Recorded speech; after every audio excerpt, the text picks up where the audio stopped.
আমাদের ছোটবেলাটা কতই না ভালো ছিল। এই সোনা মাকে দেখে মনে পড়ে গেল। খুব মিস করি এই সব দিনগুলোকে।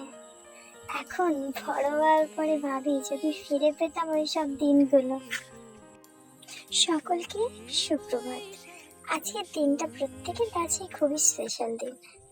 আজ হচ্ছে বাঙালির পয়লা বৈশাখ। আর আমার সকল বন্ধুদের নববর্ষের শুভেচ্ছা জানাই, বড়দের প্রণাম আর সবাইকে ভালোবাসা জানাই। এখন বাজে ভোর 5টা। হঠাৎ করে আকাশের দিকে তাকাতেই পুরো বাইরটা যেন ধোঁয়ায় ভর্তি, যেন চারিদিকটা ধোঁয়াশা। সত্যি তোমরা দেখো চারিদিকটা ধোঁয়াশা। আমি তো প্রথমে ভাবলাম যে ওটা কুয়াশা হয়েছে, কুয়াশার জন্য এরকম মনে হচ্ছে। তারপরে হঠাৎ করে মনে পড়ে গেল আজকে তো পয়লা বৈশাখ, ওই জন্য সবার বাড়িতে ধোঁয়া দেওয়া হচ্ছে, ওই জন্য পুরো আকাশটা ধোঁয়াশায় ভর্তি। এইরকম পরিবেশটা সবসময় দেখা যায় না, তাই জন্য এরকম বসেছিলাম। তারপরে তো উঠে পড়ে চোখ আর খুলতে পারছি না, এরকম ভাবে ঝিমোচ্ছিলাম। তারপরে ফ্রেশ হয়ে রুমে গিয়ে ঘর জলদি করে সবকিছু গুছিয়ে নিলাম, যাতে তাড়াতাড়ি গুছিয়ে নিচে যেতে পারি, কারণ রান্না বান্নারও ব্যাপার আছে। তো ঘর গুছাতে গুছাতে বাইরে থেকে এত রোদের তাপ আসছে, মানে তখন বাজে প্রায় 7টা সাড়ে 7টা মতো। তা সত্ত্বেও এত রোদের তাপ বাইরে, শুধু তোমার শুধু রোদটা দেখো। যাই হোক, সবকিছু কমপ্লিট করে আমি নিচে চলে গেলাম রান্নার জন্য। রান্না বসিয়েও দিয়েছি। এটা চিকেন বানাচ্ছি, চিকেনের পেঁয়াজটা বাজাচ্ছি, মশলা কষে তারপরে চিকেন রান্নাটা কমপ্লিট করে নিলাম। তারপর আমি খাওয়া দাওয়া শেষ করে স্নান করে চলে এলাম।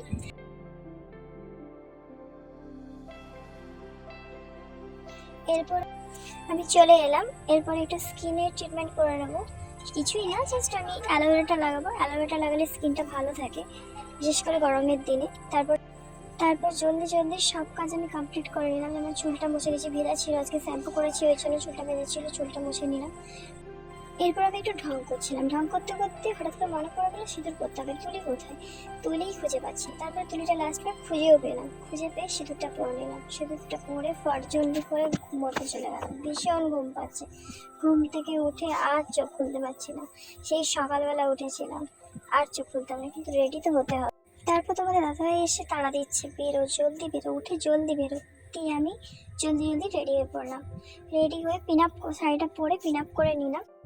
এরপর যত জলদি বেরোনো যায় তত জলদি বেরোতে লাগলাম, যেহেতু তোমার দাদাভাই ভীষণ তাড়া দিচ্ছে জলদি বেরোনোর জন্য। ওই জন্য তাড়াহুড়ো করে বেরোনো স্টার্ট করলাম।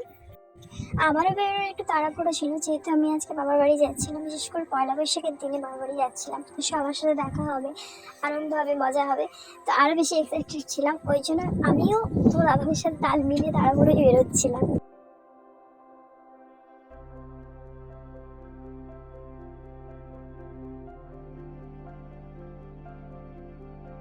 এরপর পুরো রেডি হয়ে একটু ঢং করতে চলে এলাম। দেখো আমি পুরো রেডি। এরপরে আমি আমার গপুকে রেডি করবো। গপুকে রেডি করে তোমাদের একটু দেখিয়ে নিলাম, ওকে কেমন লাগছে তোমরা বলো অবশ্যই। তারপর নিচে ওকে নিয়ে চলে এলাম। এসে যখন দেখি তোমাদের দাদাভাই নেই, তারপর একটু সামনের দিকে এগিয়ে গেলাম, এগিয়ে ওকে দেখতে পেলাম। তারপর আমরা বেরিয়ে পড়লাম।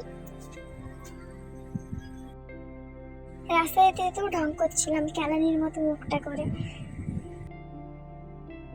তারপর আমরা আমাদের গন্তব্যস্থলে পৌঁছে গেলাম। কিন্তু দেখো আজকে পয়লা বৈশাখের দিনে কত ভিড়, আমাদের মনে আজকে বাড়ি যেতে দেবেই না।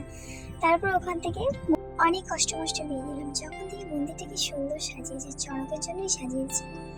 তারপর ফাইনালি আমরা বাড়ি পৌঁছে ঢং করা শুরু করেছি পুটির সাথে। এরপর বেরিয়ে পড়লাম আর একটা জায়গায় যা, মানে আমার পিসিমণির বাড়ি যা। ঘরে বসলে কি হবে, পয়লা বৈশাখে সবার সাথে দেখা করতে হবে। যেদিন দেখি আমার সেই চটপট ও সারাদিন স্বপ্নে দেখি মুখটা কি সুন্দর করে চাটুরিটা হাতে নিয়ে জমিয়ে খেতে লাগলাম। আলাদাই মজা। পিসিমণির বাড়ি ফাইনালি পৌঁছলাম। দিয়ে লালের অবস্থাটা দেখুন। এরপরে লাল কি বলছে আর ফোন দেখতে।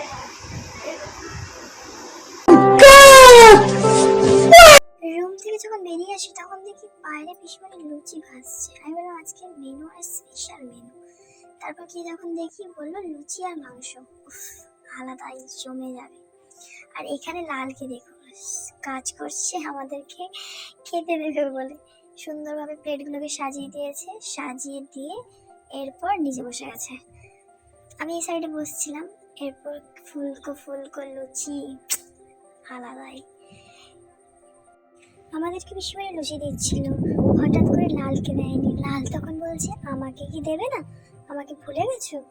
তারপরে পিসিমণি আবার ওকে আমাদের থেকে বেশি দিল, তখনও খুশি হলো। তারপরে চলে এলো চিকেন আর লুচি, পুরো জমজমাট খাবার। তারপর আমরা জলদি খাচ্ছিলাম, কারণ আমাদেরকে বাড়ি যেতে হবে। তারপরে হঠাৎ করে বোনের ফোন এলো, বললো আমরা মার্কেটে আছি, তুই আয়। তারপরে আরো জলদি খাচ্ছিলাম, কিন্তু আমি তাড়াহুড়ো করলে কি হবে, পুটিকে দেখো কিরকম ভাবে জাস্ট খাচ্ছে। বকাঝকা দিয়ে জলদি খেয়ে আমরা বেরিয়ে এসে যখন দেখি সোনামার সাথে আমাদের দেখা, কত কিউট, কত বোঝে ও। যা, সোনামাকে সেটাই তো বলা হলো না, ও হচ্ছে আমার ননদের বোনের মেয়ে। তো বন্ধুরা, ভিডিওটি ভালো লাগলে like, comment, share and subscribe করে